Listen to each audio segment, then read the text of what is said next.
The events of this football offseason in Lincoln are going to challenge everything that Matt Rhule has ever known in college about how to put together a football team. We talk about it next.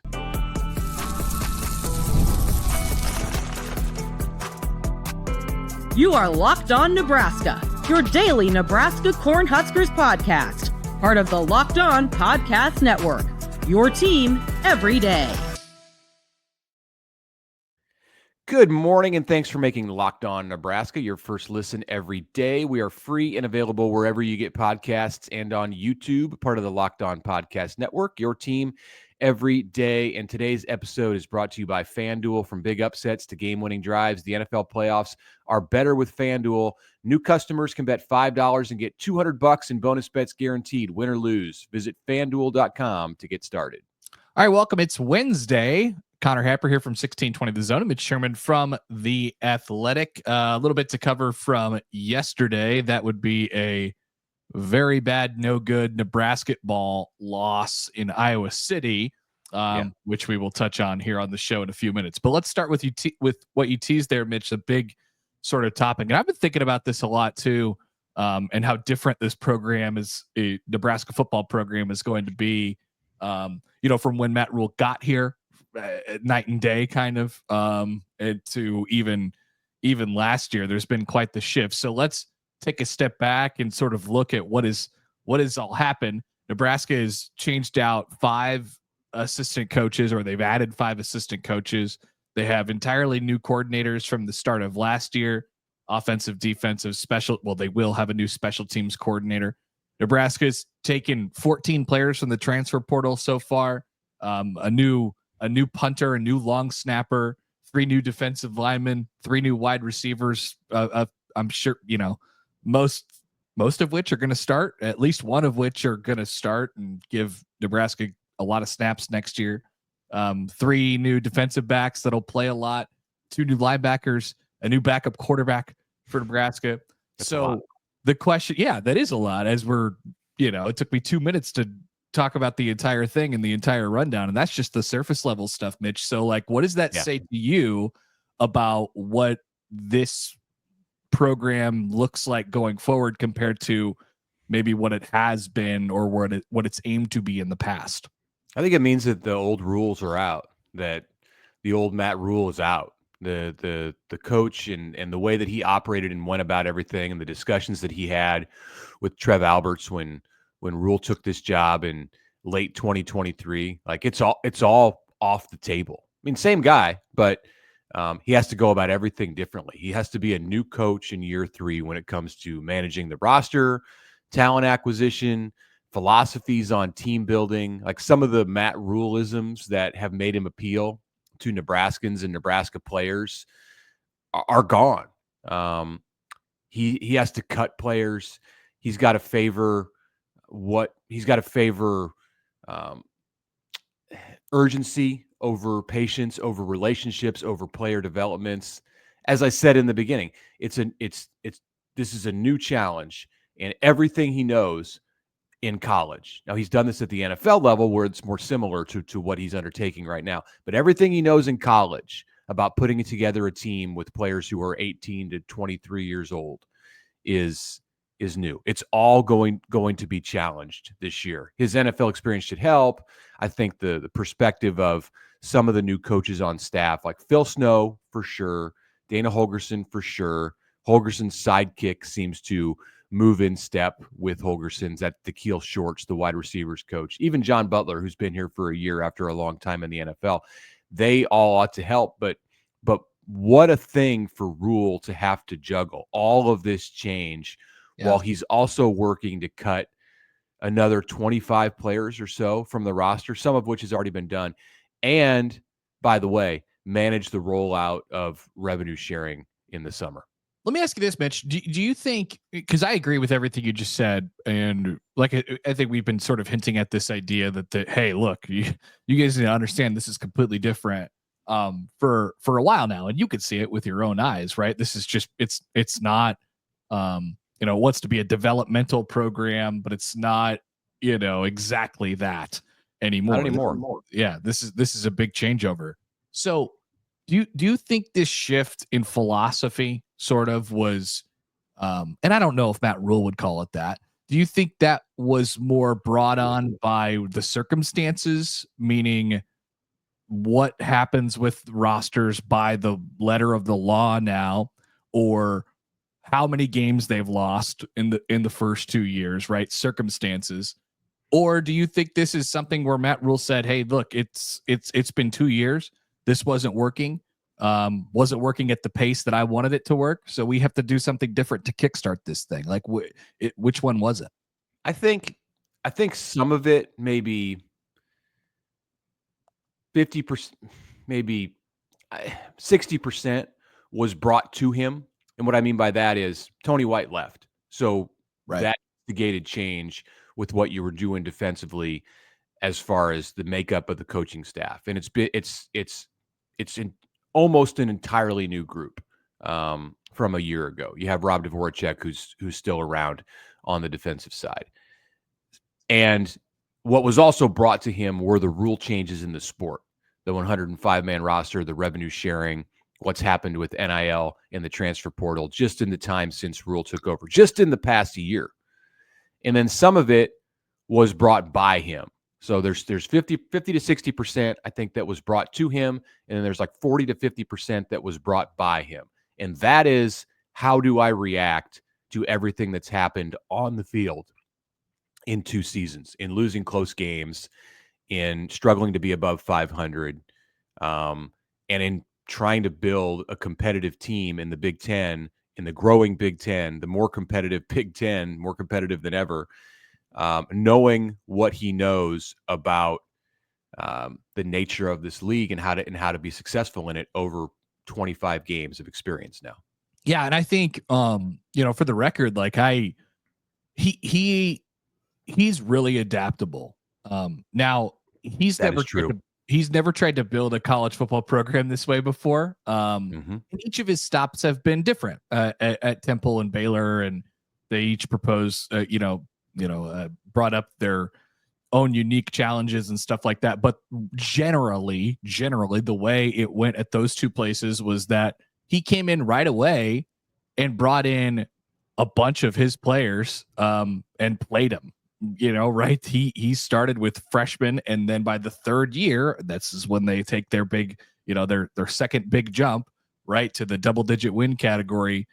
Why? They're all the same players that he played with 2 years ago that lost 11 games are juniors, and that the players that Nebraska played with 2 years ago are out of the program now, whether it's because they graduated or because they got recruited over by transfers.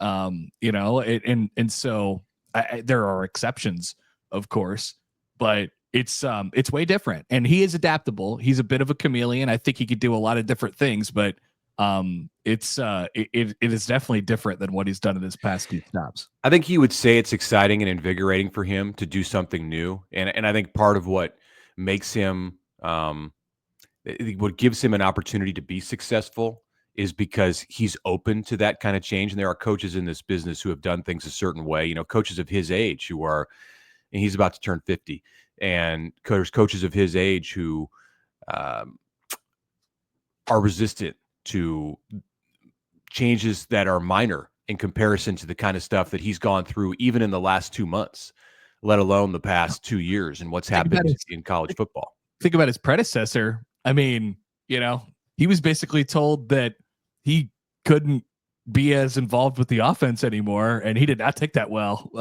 Yeah. Right. And the predecessor to him, and it's happened to other coaches in the last 20 years at Nebraska, have been told, you need to get rid of this coordinator, or it's the writing's been on the wall that you're going to need to make a change, whether it was with Bo Pelini as the offensive coordinator or with we'll go way back, Bill Callahan with his defensive coordinator, never happened, or Mike Riley with his defensive coordinator, it did happen. The way that Rhule has navigated these situations, and he's got some different circumstances to work with, because you don't have to fire coaches in the same way that you did in previous generations of college football. You can keep them around and put them in different positions, but nonetheless, he's had to jettison from their coordinator spots, the two guys who he trusted the most coming in. It's I think inarguable. Well, let's put Evan Cooper in this list too, because he had to get rid of him too. The three people who he trusted the most coming in from Carolina, I would say, were Evan Cooper, Ed Foley, and Marcus Satterfield. And they've all had to go in the past 7 months. So, and Rhule seems, not that he likes it, but he seems still to be positive in his forward movement. Like, this hasn't set him off track. So that's all exciting, I think, if you're watching the Nebraska program, because you know you have somebody in charge who is still willing to, keep their spirit about them, even while going through things that are difficult. But these are unique waters. This is a little bit different for him. And you mentioned the comp with the NFL and sort of, the team building process there. It's way more similar to what we have in the college game right now. So I think that, that he could draw from that experience a little bit, but this is different. I mean, building this without, I guess he'll have Phil Snow in the building now, which is who he's been with him for a while. So there's some and I think Rhule, like, you talk to Rhule about this, he would tell you, like, hey, look, this still feels the same to me. I'm still the same guy. We just have a little bit more urgency. We're just trying to, recruit really good players. We had holes. We had to fill them. And I also think that, Dylan Raiola's presence plays a large role in this conversation, right? Like, sure. that accelerates the track, that ups the speed limit from 55 to 75 probably. So there's that piece of it too. It wouldn't look the same. All of the change, it wouldn't look the same if Nebraska was unable to sign Raiola a year ago, but I think they'd still be facing all of the same challenges. Some of the challenges would be greater because you wouldn't have that difference maker at that position. Last thing before we move on from this subject, what I'll say is, like, we're tempted, and and I think it's been a relevant conversation through the entire time that Matt Rhule has been the coach at Nebraska, to look at his progress at Temple and at Baylor, like you just mentioned a minute ago, and say, all right, year 3 was where it hit. Year 3 was where they jumped up to double-digit win totals, and that's somewhat out the window at Nebraska. It may still happen. Nebraska could still do it. Like, you get to the same place through a different route, but, like, the route has changed. The same circumstances don't apply anymore. The circumstances are different. So I think we can do away with that kind of conversation. Like, well, in the year 3 he did this, but it was still applicable in year 2, the way that he built a program. But it's no longer that's no longer the case. So year 3 at Nebraska is its own animal in comparison to year 3 at Temple or at Baylor for Matt Rhule. All right, let's take a break. We'll come back and dive into what happened in Carver Hawkeye Arena last night after this. Okay, a moment here to tell you about Rocket Money. Do you have subscriptions that you've forgotten or that you might be overpaying for? Most of us can say yes, and Rocket Money makes it easy to track them all down. It's like having a personal assistant for your finances. Rocket Money is a personal finance app that helps you find and cancel unwanted subscriptions. It helps you monitor spending, lower your bills so you can grow savings. Rocket Money brings everything together in one place: subscriptions, spending habits, even the goals you want to hit this year in 2025. It's got 5 million users and has saved a total of $500 million in canceled subscriptions. That saves members up to $740 a year when using all of the app's premium features. So cancel your unwanted subscriptions, reach your financial goals faster with Rocket Money. Go to rocketmoney.com/lockedon. That's rocketmoney.com/lockedon. Do it today. rocketmoney.com/lockedon.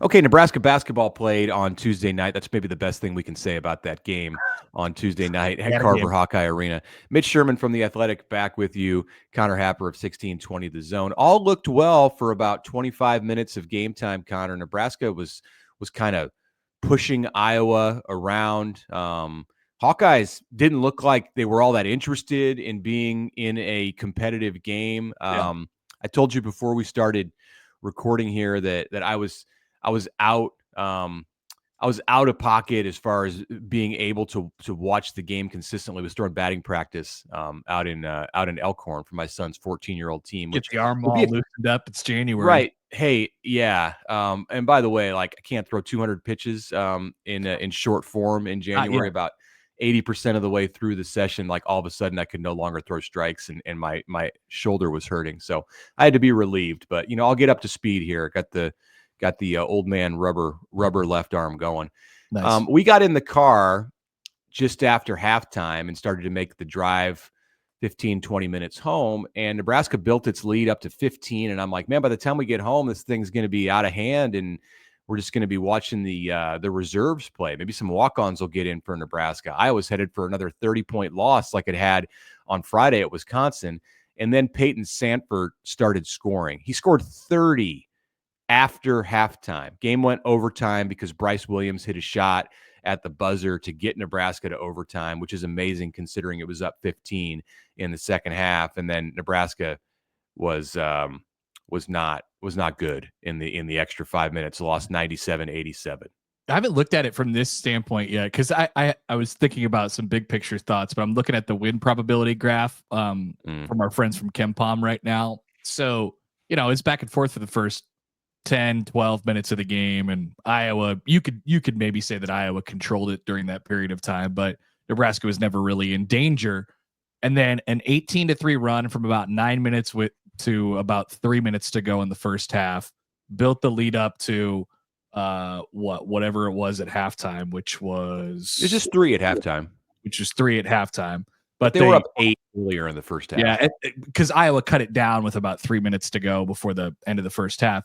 And then a separate 17-3 run for Nebraska in about the first 5 minutes of the second half. So once again, we're talking about 18-3, 17-3 runs within the game flow of about 10 minutes. Yeah. And then all of it disappeared in the last 10 minutes of regulation.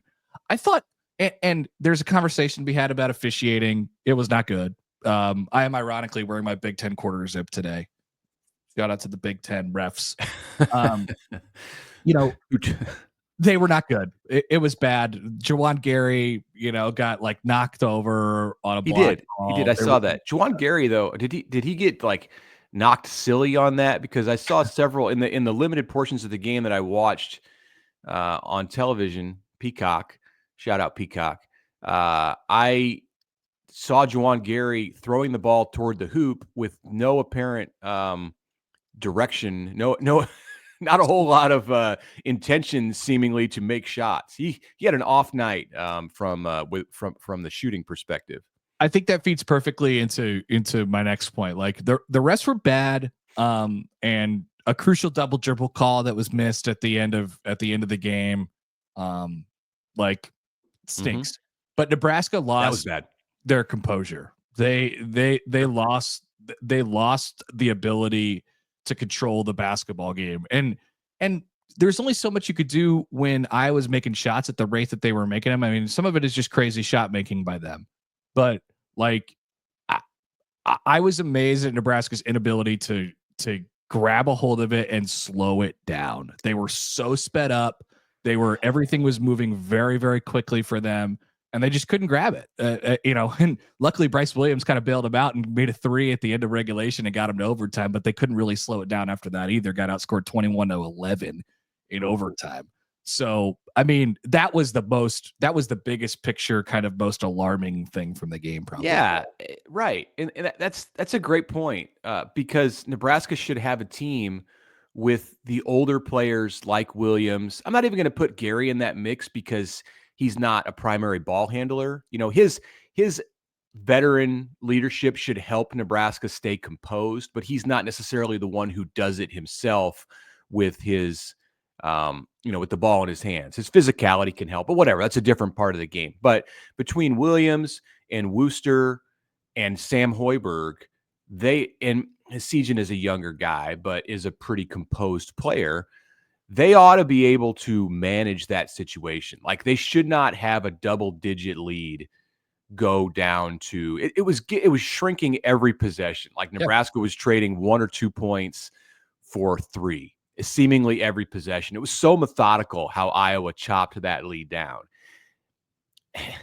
And, that stuff just kind of happens at Carver Hawkeye. And I guess we can dissect it and we can go over how it happened, which is kind of pointless.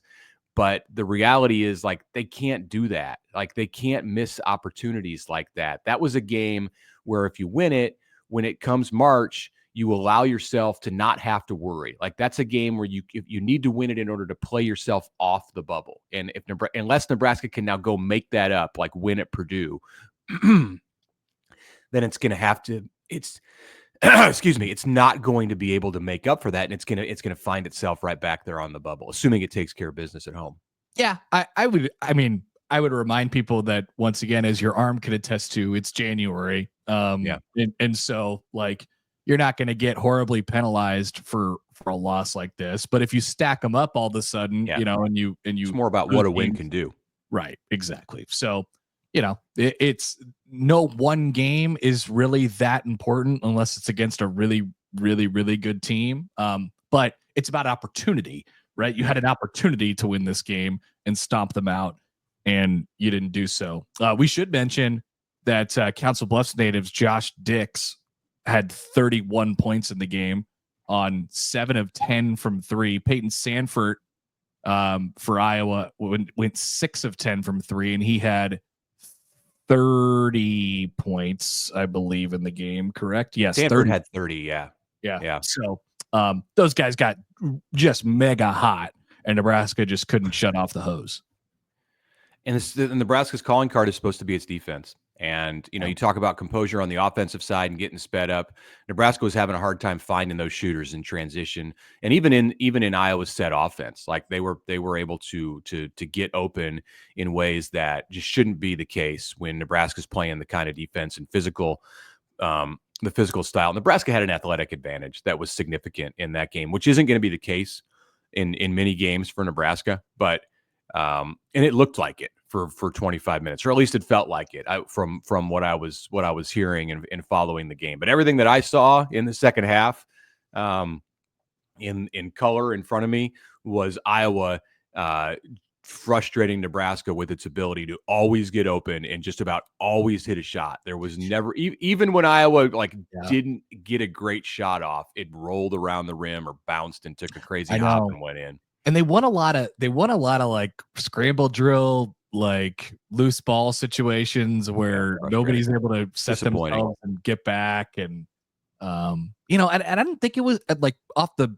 first blush, I didn't think it was for a lack of hustle by Nebraska, but Iowa just seemed to win all those when things were going right for them. And once again, I just think that speaks to Nebraska's inability to just shut that off. At a certain point, you got to stop and slow everything down. It snowballed on them. Not all that dissimilar to the kinds of things that we see when Nebraska goes and plays in the football stadium across the street. Like, there were some things about that game that were reminiscent of what we saw on Black Friday, just 2 short months ago, or less than 2 short months ago. Anyway, let that be a comforting thought for you, Nebraska fans. Iowa has your number in the same way, not just in football, but now in basketball. And really, this isn't the first time this has happened. It's not now. Nebraska's now 2-11 when it goes to Carver Hawkeye Arena in Big Ten action. Iowa will return the favor, will return the visit to Nebraska in March. And I'm sure if Nebraska's season is still going well, that Husker fans will be rabid in their intention to repay the favor to Iowa. A little hungry, that's for sure. Okay, we'll be back. We have a few notes to wrap up. Transfer portal visitors, where Nebraska goes next, and maybe a little college football playoff talk, which starts on Thursday and Friday. Back after this on the Locked On Nebraska podcast.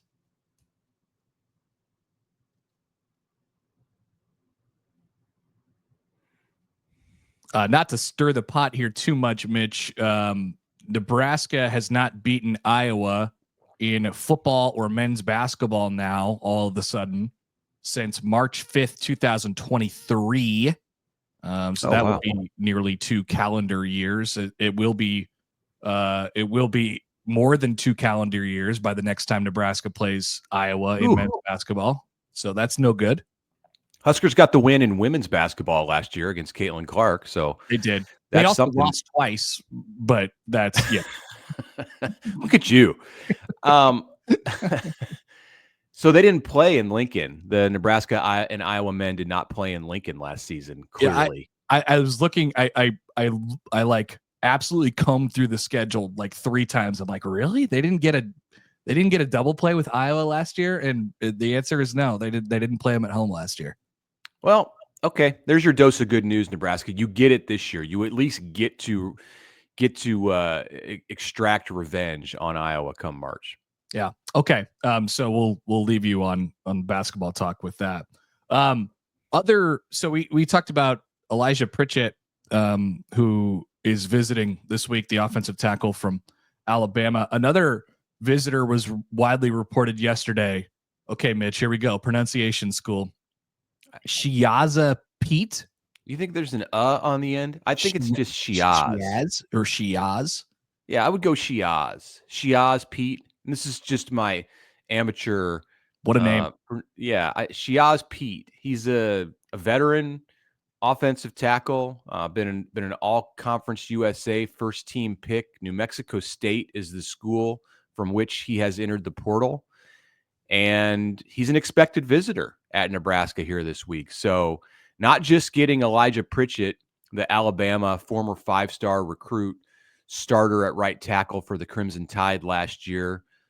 They're getting Shiaz Pete to come on to campus. And what a difference it would make for Nebraska if it could land both of those offensive tackles. Yeah, it would. We'll just take one. I think that would be a start. Both would be great. We'd take both at this point. And then a more familiar name and a more an easier to pronounce name, Maurice Westmoreland. And if you recognize that name, he was the one guy that Matt Rhule was worried about that played for UTEP last year. An all-conference player. Rhule referred to him as an NFL caliber player, a Sunday guy. He went into the transfer portal, and Nebraska has gotten his attention, and he's making a visit this week as well. Conference USA first team guy.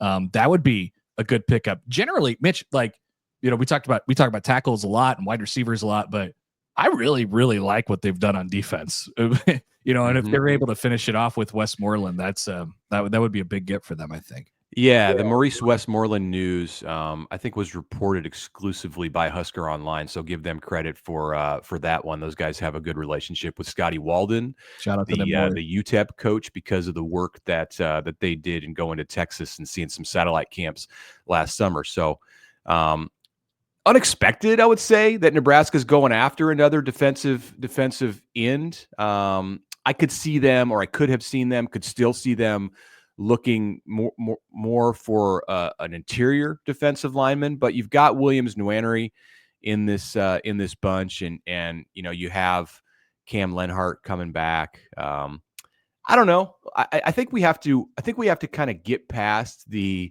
There have been times this year in looking at what Nebraska's pursued in the portal, be it at defensive back or wide receiver, or even up front on defense, where there were a ton of holes to fill, where I've thought, they've gotten a bunch of players from there. Maybe they don't need to go after a Maurice Westmoreland. Just throw that out the window. We talked in the first segment today about the new way of doing business for Matt Rhule. Well, part of that is just getting as much talent as you can. And you have to hit the positions of importance. They need to be able to land one of those offensive tackles. If it's not Pete or Pritchett, then it's got to be somebody else who's in the portal. There are several others who are significant, would be significant upgrades for Nebraska at offensive tackle. They've got to get those guys. But even at these other positions that maybe no longer are viewed as urgent, just get them. Just get those guys and put them out there at spring practice.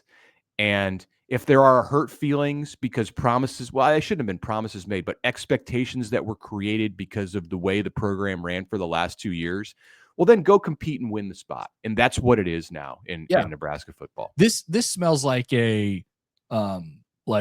wow, really? This is, it's going to fall into my lap here, and you never say no to that. If a defensive lineman who was all conference last year comes up to you and says, "Hello, can I play for you?" You're going to say yes. It's And I don't know if that's exactly what the case is here, but it doesn't matter what it is on the what you have on the rest of your team. You're saying yes to that proposition every time. So I agree. You collect them like you're playing Mario and I just want all the coins, I want all the stars. That's what other programs are doing. That you have to play in, that you have to compete with and contend against all through the season. So you better approach it the same way. This is not a unique Nebraska's style of building a team can no longer be unique because it doesn't have the advantage of the added depth with and honestly that hadn't been working for the last 20 years anyway. This is set to be the largest transfer class ever for Nebraska. Yeah. Could get to 16, 17. I think 16 is the record, but it's probably going to get to 16 or 17 by the time classes start on January 21st. And then it's unrealistic to imagine that Nebraska is going to be completely absent from portal movement when it opens again for a week in April. I think at that point, that's maybe when you look at a running back, unless somebody falls in your lap here over the next 2 weeks. And there will be another position or two because you're going to have players depart. You're going to have players at some of these positions that are now highly competitive, players who've been in the program, or heck, maybe somebody who came in from the portal in December who decides to go back in the portal in April. It has happened elsewhere and could happen at Nebraska, will eventually happen at Nebraska. So I think they're going to get up to 20. Or very close to it by the time that this thing is done and you head into the summer. And that's what we're talking about when we say unprecedented change and all that Matt Rhule has to juggle here in trying to build the team the way that he knows how to build the team. Same thing applies to the team as it does for defensive ends or whatever. It's just bring them in, see what you got, evaluate what you have, and if you need to trim some off before the season starts, then, because we talked about it, that wouldn't have been a Matt Rhule thing when he got here. It's like he wasn't going to say goodbye to anybody, but, if it comes to that, it'll have to come to that before the season starts. Yeah. All right. So college football playoff kicks off again, comes back into our world on Thursday in the Orange Bowl. We've got Penn State, Notre Dame playing. Remember, that's Thursday night because the NFL playoffs are on the weekend. Friday night in the Cotton Bowl is Ohio State, Texas. We're going to make picks, and I think review picks. We'll try to do that. Review our picks, see where we're at, maybe a season-long review before we get to the CFP semifinals. We'll do that on the Thursday show. And then Friday, send us your mailbag questions. We're going to do this all through the offseason. Friday is our day to have mailbags. So bring us your questions. Send them to us at LockedOnNeb@gmail.com. Hit us on Twitter in the comments section or on direct message, and we will get all of those questions answered at the end of the week in our Friday show.